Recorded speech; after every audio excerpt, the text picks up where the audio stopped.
Before the church bells rang across the valleys, there were circles of stone. Before written words bound belief into scripture, there were voices whispering to the rain and the moon. And long before anyone called it witchcraft, it was simply the way of the earth. This is not a tale of fantasy or superstition. It is the story of a faith that refused to die, a rhythm older than kings, older than the cross, older even than history itself. The old religion, a path that honored the goddess, the horned god, and the balance of all things. It lived in moonlit clearings, in secret songs, in the pulse of fire and soil. It was hunted, burned, erased, yet somehow it survived. Tonight, we return to those forgotten roots, to uncover how witchcraft was not born from evil, but from memory. The memory of a world that once danced in harmony with nature. Welcome to Historic Isles, and welcome to the roots of the old religion and survival through shadows. They called it witchcraft, a word twisted, burned, and feared. Yet beneath the ashes of superstition lies something older, something sacred. Gerald Gardner, the man who dared to uncover what history tried to bury, once said that witchcraft was not born in the shadows of evil. It was forced into them.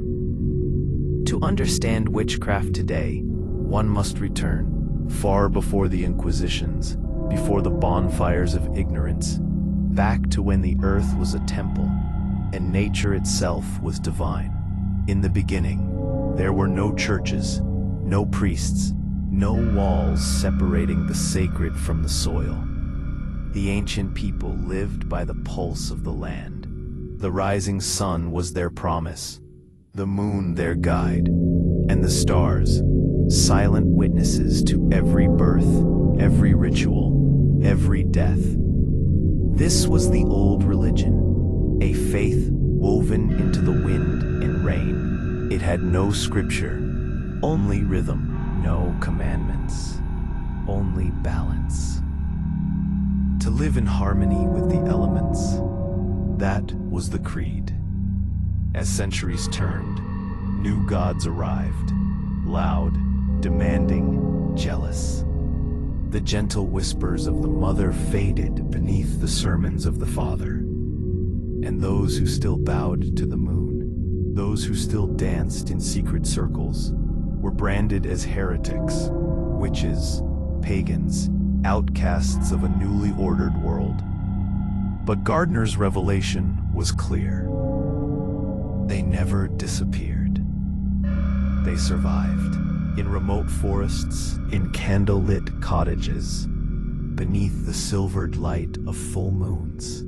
The old ways were remembered, passed not through holy books, but through whispers, stories, and the memory of hands that knew how to heal. They hid behind folklore, behind the masks of midwives and herbalists.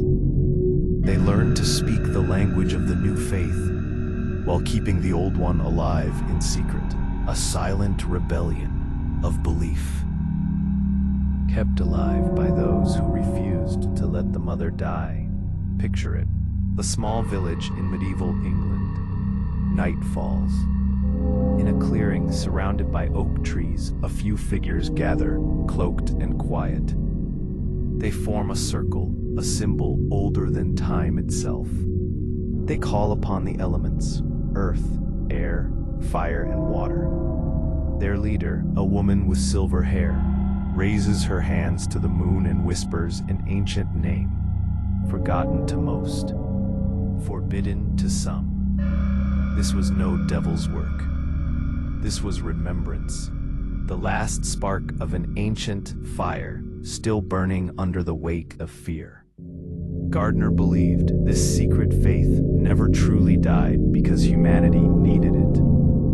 For thousands of years, the old religion offered something that dogma could not: freedom. It didn't demand submission. It invited connection. It taught that divinity could be found not in the heavens above, but in the heart of the earth itself. In the growing seed, in the running river, in the pulse of the human body. To the church, this was dangerous. To say that you could speak to the divine without a priest, that you could feel godhood within yourself, that was heresy. So they hunted them, they burned them, they rewrote history until the witches became monsters and the healers became villains. But truth has a way of surviving, even in whispers. Through generations, those whispers became stories. Stories of wise women, of cunning men, of secret charms and moonlit rites. And hidden in these stories were fragments of the truth, waiting for someone like Gardner to piece them together. When Gardner met the remnants of the old covens in the New Forest, he realized something profound. Witchcraft was not a myth. It was alive, changed, scarred, disguised, but alive.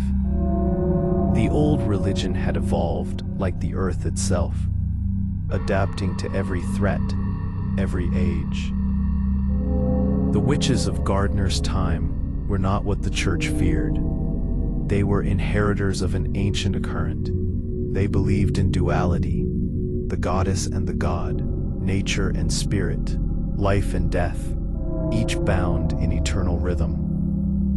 They performed rituals, not of harm, but of harmony.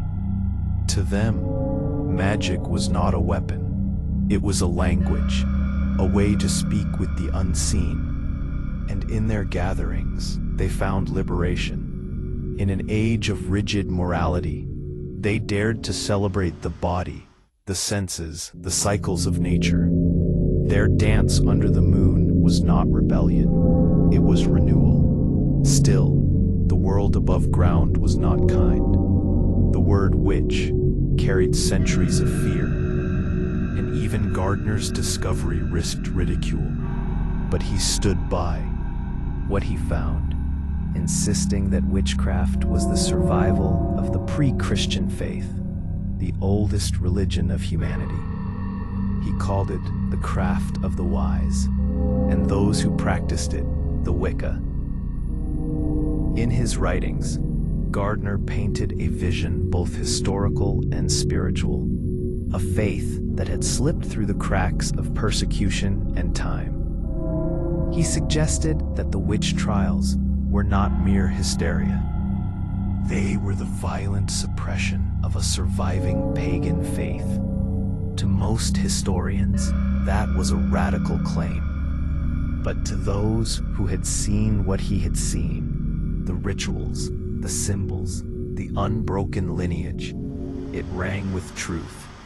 Centuries of silence could not kill the rhythm of the old chants. The human spirit, Gardner said, always seeks connection to the living world. And so long as the moon rises, so long as the seasons turn, that ancient longing will never die.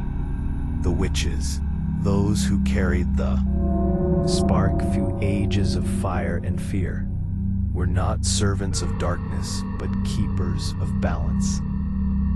They remembered the old truth, that everything in nature is sacred, that to harm the world is to wound yourself. In the dark, they became the guardians of light. Witchcraft was never about evil. It was about understanding. The symbols, the rites, the circle, all represented unity, not division. Gardner saw this clearly.